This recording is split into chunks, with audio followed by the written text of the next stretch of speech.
శ్రీ జగన్నాథుడి రథయాత్ర వెనుక ఉన్న అసలు కథ.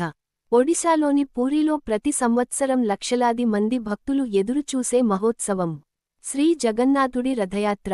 కాని ఈ రథయాత్ర ఎందుకు జరుగుతుందో తెలుసా?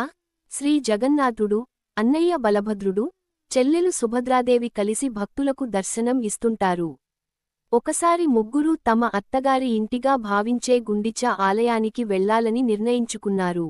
అందుకే ప్రతి సంవత్సరం ఈ దివ్యయాత్ర జరుగుతుందని సంప్రదాయం చెబుతుంది.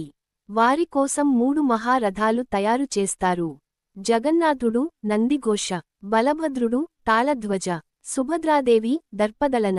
రథయాత్ర ప్రారంభానికి ముందు గజపతి మహారాజు స్వయంగా బంగారు చీపురుతో రథాలను శుభ్రం చేస్తారు.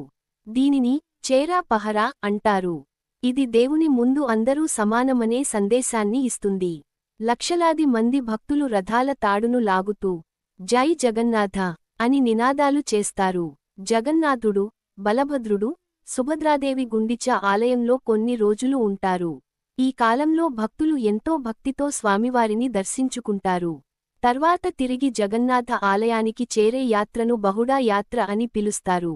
రథయాత్రలో దేవుడు స్వయంగా ఆలయం బయటకు వచ్చి ఆలయంలోకి రాలేని ప్రతి ఒక్కరికీ దర్శనం ఇస్తాడని భక్తుల విశ్వాసం. అందుకే జగన్నాథుడి రథయాత్ర ప్రపంచంలోనే అత్యంత పవిత్రమైన ఉత్సవాల్లో ఒకటిగా భావించబడుతుంది.